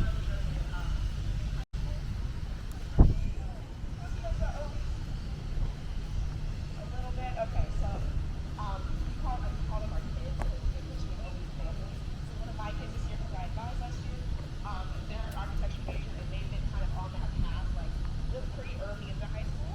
And then with music majors, the Shepherd School of Music, they have another completely separate admission process that's through Shepherd that entails like a bunch of like a long audition process and all of that. But everyone else, which is everyone right now here,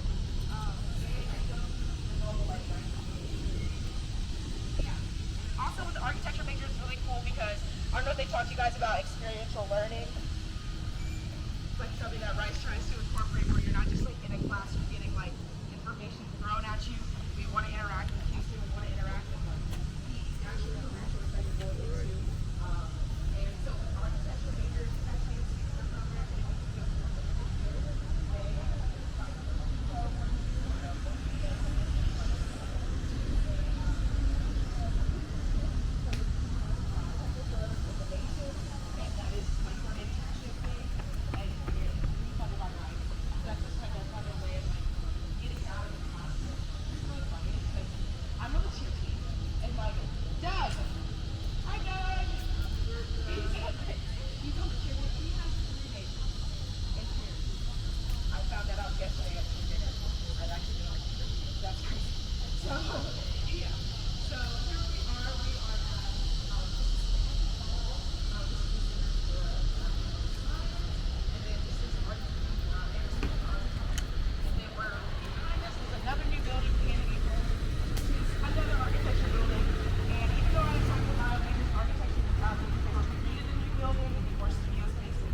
I decided I'm going back to school. do it, baby. I'm gonna sign up for now and go with her. Which is actually what got me to So we'll be like, what's the movie? Not Caddyshack, but when he went to school with his son. He was the life of the party. He went to college. So every student, no matter what major, has to take 3 courses. What was it? What was his name? Dom DeLuise? What's his name?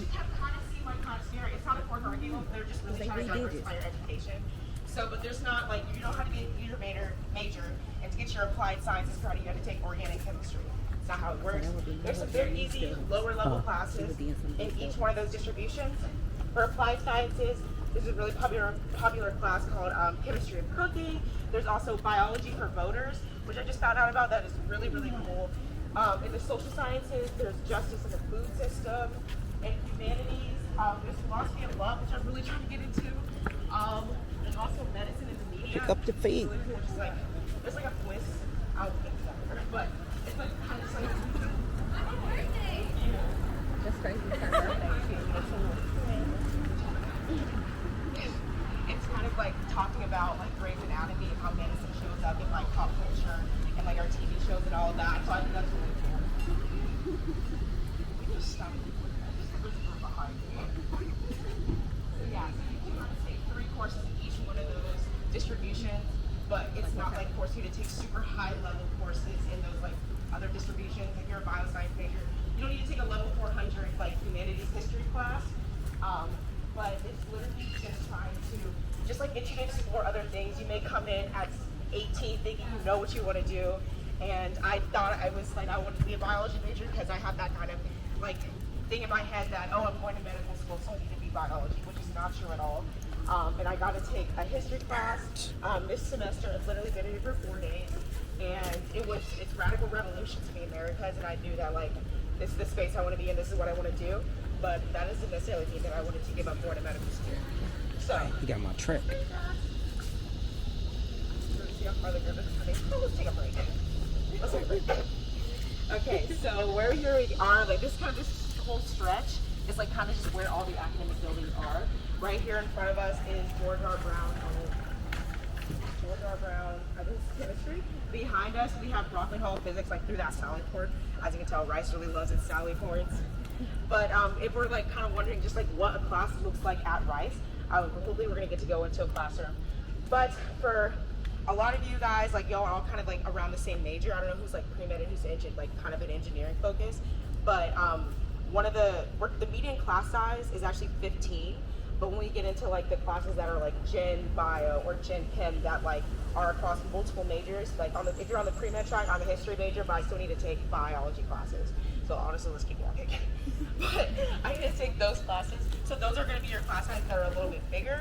But for like Gen Chem, some of my friends were in also like bioengineering or just other like or were chemistry majors or whatever. We were all like kind of just like it was a requirement for all of us on our tracks to take like general chemistry. And in that class, I don't know what you guys think, like y'all stereotypes about like a normal college classes, but you're probably imagining like a lecture hall of like 500 kids and you're like professors at the bottom and you can't hear them or whatever. But that class was like it was a classroom, which was so interesting to me coming to college. We're sitting at tables and chairs. Our professor they're elevated just a little bit, and we can very much see that big presentation that he's giving us.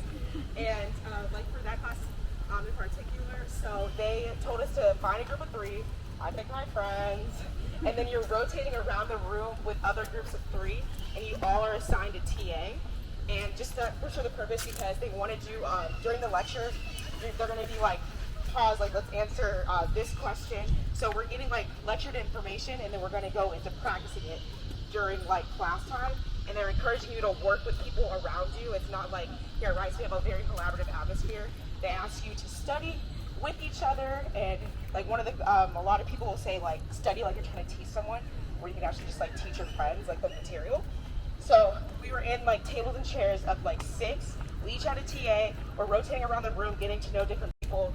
We're not just rotating because every week my professor was rotating around the room when we were breaking out and working on those questions. Like you will know your professor, they will know your name.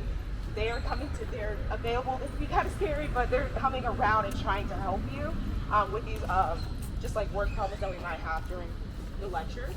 So yeah. And then right now we're passing by MD Anderson Biological Laboratories. Yes, I just read the building name, even though I did have a class up here. So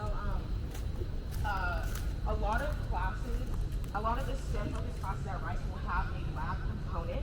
And Anderson Biological Labs they're called teaching labs, which is like another really nice thing about Rice. I didn't have, when I did lab in high school, like I think the biggest thing we worked with was like salt. And so we're coming into college actually working with like actual everyday chemicals that we do and things that have like a lot more of a danger element. But I was just scared that I was going to be expected to just like know how to work with this and know how to conduct these experiments. But MD Anderson is called teaching lab because they are benches. Your professor or your lab coordinator is walking around, they can see you. You are at benches, like have a station that's for your partner. There's like a it's not even a window, it's just like an open space. The other lab bench. That's why you but that is and I think it's a lot of your like Gen Chem had a co-requisite, meaning that you have to take it at the same time. Actually, I've been trying to get IT position at UN. I think UNT had one open, but But UNT didn't, but we the have other one, teachers that are they had showing and one. walking us through the process of writing pre-lab notes and going through all the, like the safety things. And I don't know if you're like me, but I'm a pretty, okay, we can actually talk, there's nobody at me. I don't know if you're like me, but I'm a pretty lazy student, so sometimes I'm trying to rush through those pages of lab notes. I get to lab. This time we're working with CB ultraviolet, and I finished my experiment. Me and my lab partner now, like, we're trying to get out of there, and and it was like, okay, how do we dispose of this? And she was just like, just put it down the drain. It was 1 ounce, guys. And then I'm flipping through like my lab notebook because I'm about to turn it in, and it says like harmful to aquatic life. So, just a little story. No, I very much appreciate aquatic life. It was like 1 ounce, but again, like I'm trying to reinforce the fact that we did the work. We wrote down those safety instructions. Sorry, I was across the street now. I just wasn't paying attention. I was just rushing. So there's a little bit of that. So what's the vibe you're getting so far? This you can see yourself walking here during the day, rushing to class, riding your bike. I won't ride a bike. I won't rush. What you mean? You need that exercise and a smoothie. Class of this first year writing intensive seminar, when you are accepted into the university. Over the summer, you'll get a little test. You have to complete. See, they're riding bikes, carrying instruments. Her thing is loud. She can't hear me. And then that's graded, and that determines if you get into Swiss 100 or the other side with like not theory and not a reflection of your academic ability. Again, you were accepted into the Rice Lines, so you take a test. They're just trying to make sure, like, just grade the standard of the applicants that are coming into Rice, and just make sure that everyone is placed into a class that will help them be able to write on a like standard college level. So I passed.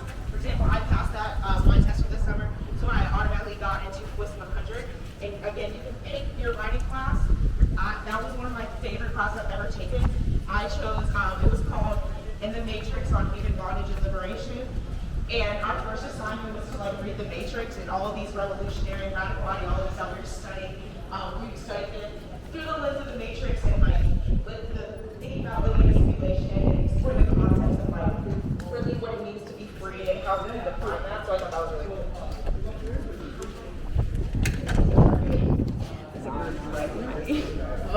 I ain't been walking. Yeah. Okay. Let's keep walking. Okay, welcome to Rice. So that's the only gym. They need to do better.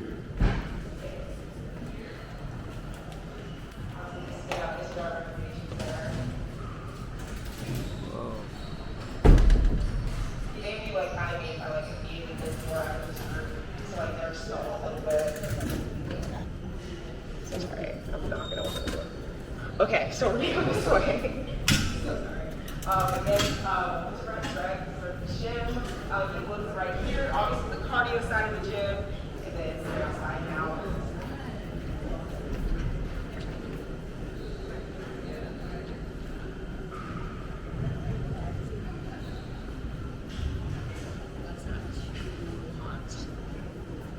Yes, it does.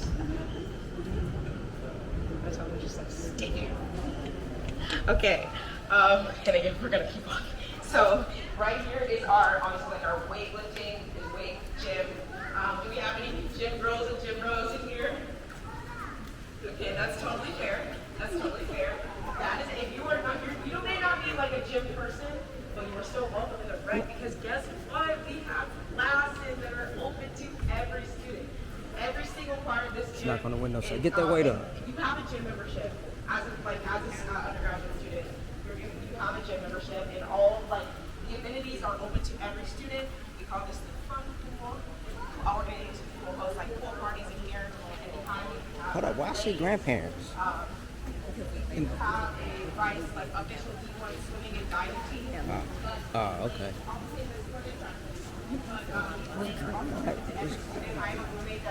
Grandma, I'm probably watching the baby.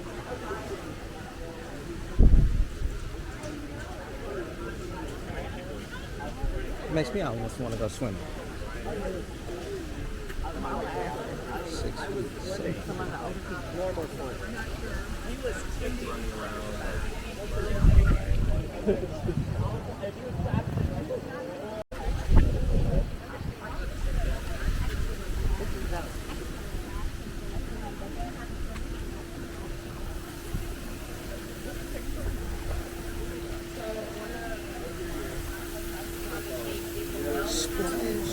And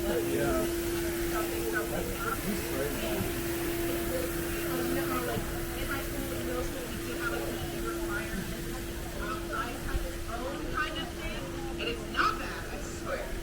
So, again, that's just trying to get you like, you know, the mission is to be healthy and well-rounded. So you can have like rice reviews, like a PE class, swimming, lessons. You can take it in. There's fencing, it's really popular. There's a boxing LPAP, that's also really popular. But I mean, it also you get to like choose what you want to do. So it's not just, you know, Flag football. That's the best. You gotta catch me and get my flag.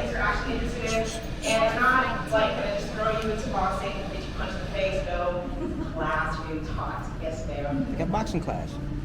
They teach Sign how to you dance up. LPAP. I just didn't want to say that we have. Oh, I'm We big. have Zumba, but that is one of the Every weekend for your classes boxing that class. I take everywhere. Like, I take Pilates every Friday. But like we have Pilates, we have Zumba, we have hot yoga, that's really popular.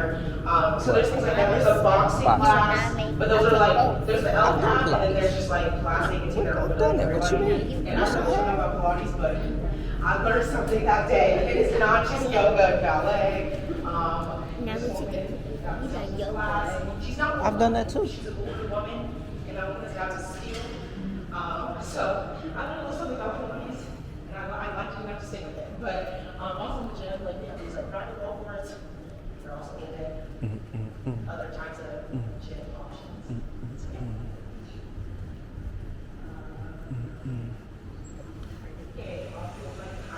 Hey, they got a football team. Sorry, talking about my favorite part. They do? So we do have, Ain't it good? sports, which is between the different residential colleges. Women's powder puff, which is like flag football, is really, really popular. Both my roommates, they did flag football, they did powder puff. It was coached by like a senior at Brett Weiss. And that's not taking very seriously, but you know, sometimes they would practice, sometimes they didn't. Sometimes they decided to go to a game, sometimes they didn't. So it's very chill. I'm not playing. That's fine. I'm busy. So yeah, we have like intramural sports again. They're between the different residential colleges, and all the sports they kind of combine their points and to win the President's Cup. And Sid Richardson College won it last year because you know their strategy was we'll just do all the sports that nobody cares about, like EA and K-pop and like it was just like we have a lot of like little small sports that aren't as popular. So yes, because they won the foosball game that they had no competition in because no one's playing that, they got the President's Cup. But whatever. But men's there's like volleyball that's also really popular. So we do have intramural sports, and then we also have club sports, which you do have to try out for that are a little bit more like serious. Those because you're competing against like different clubs at different schools.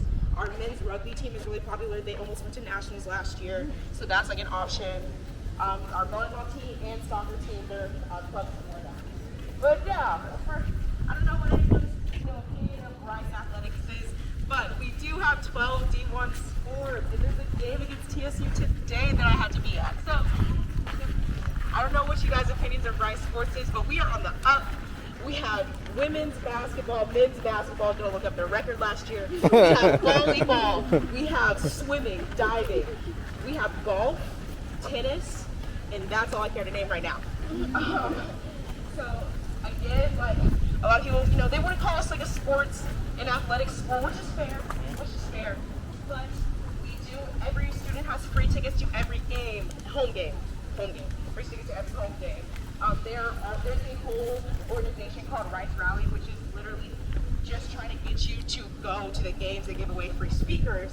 They give away Tetra, which I'll talk about later.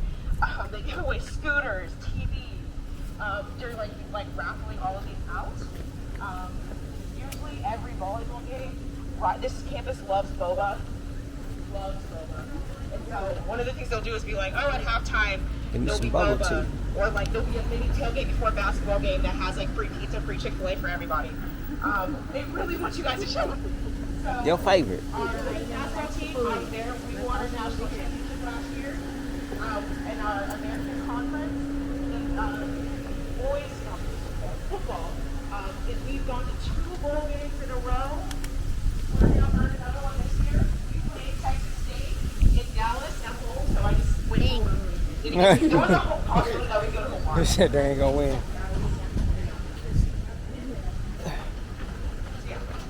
And then because the women's basketball team, hi Jasmine, this is another say hi to my tour. These are my kids. She's also my me. So because we won that national championship, we did play LSU women's basketball in the first round of March Madness.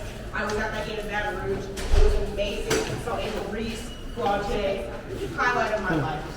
Okay. Oh, that's so sweet. So, again, we welcome to Rice Memorial Center, or Rice You seen a water fountain? This is where, you know, a lot of Thirsty. organizations will It's the coffee shop. That's the coffee house he was talking We're about. passing by Rice Coffee House, or Chow's, as we like Look to like call it it. needs Chow's. It's a very, very They might need to be popular bigger. campus, just because it is a student-run coffee shop. And again, when we say student-run, we mean they have $2 coffee. They're keeping us in mind. If I could rewrite this, which I will eventually, I would say Chow's is my favorite place to be.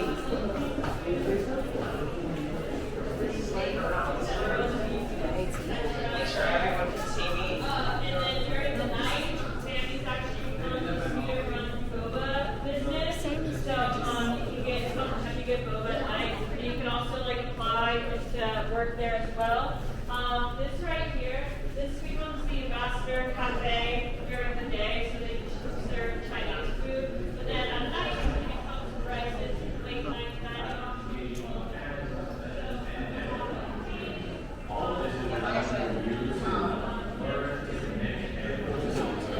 Resource Center, which has just like primary access to like free, they have like tampons, pads, condoms, all of that.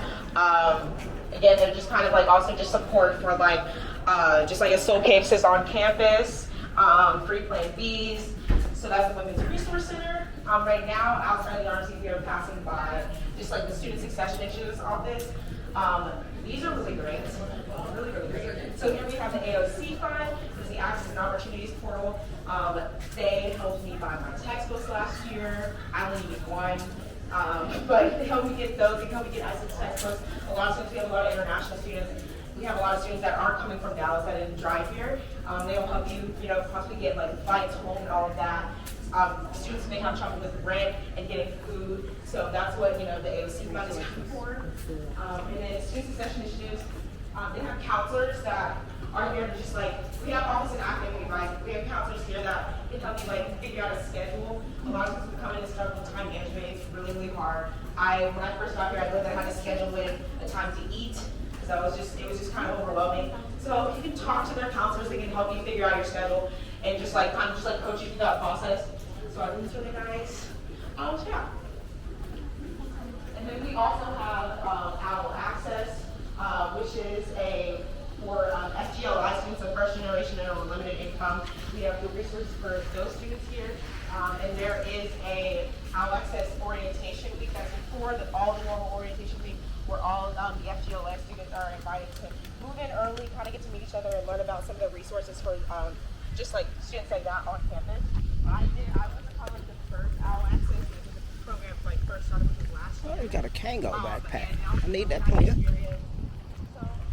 probably don't even know what it is. Also, one of the ideas we kind of food option, or actually a bunch of food options. So we have Chow. So we're talking about Tesla. Additionally, they'll have a meal plan. We'll have $100 in the center. Maybe like $50 left for 2 weeks ago. That $2 coffee is highly expensive for the day. But that's Sammy, like for that like spot on campus that's not a service. That Chow's that we used to be in our bookstore, which has like kind of a convenience section. This used to be a restaurant called Little Kitchen Houston. Right now it's going to be Global Foods. If you want to ask my opinion on that. Because the problem is this, right? I was there. We were there. These trees are beautiful. That's what my grandmother used to call them, weep trees. Look creepy. Ooh, spooky.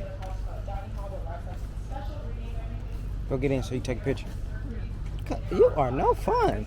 Square. She taking a picture. This is free, okay? The picture's free. You talking about paying for some merch? Huh?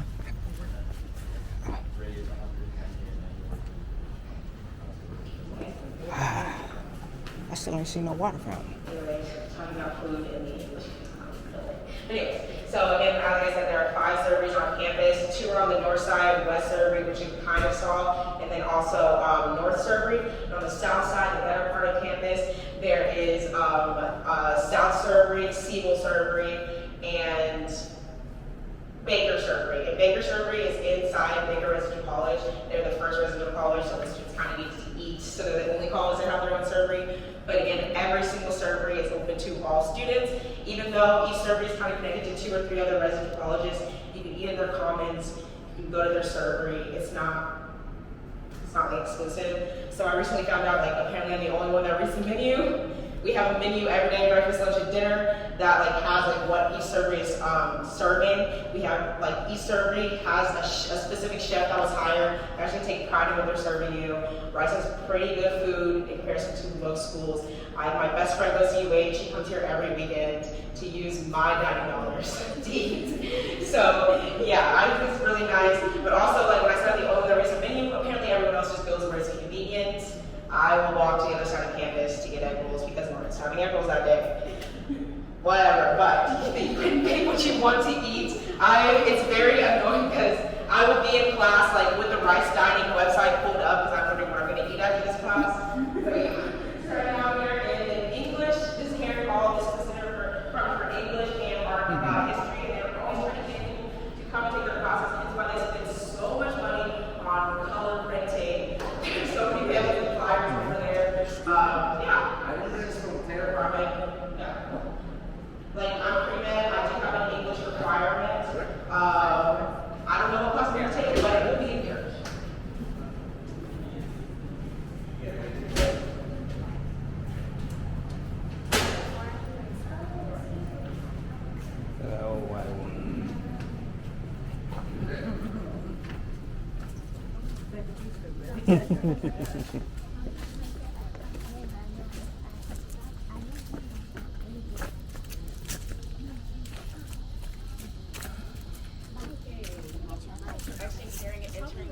Actually, I want to come down to the bike ride. Outside of campus. With the training I'm be doing every weekend. Organizations here, and I mean student run, like student run. This is Rice and Bikes. A lot of people work here.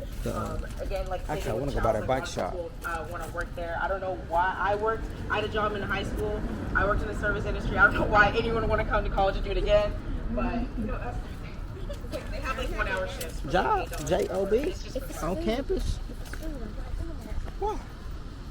Paper's paper. The Rice Bikes is a really popular student-run business. You can rent a bike. Time, and I want to spend some time with you. Just the 2 of us.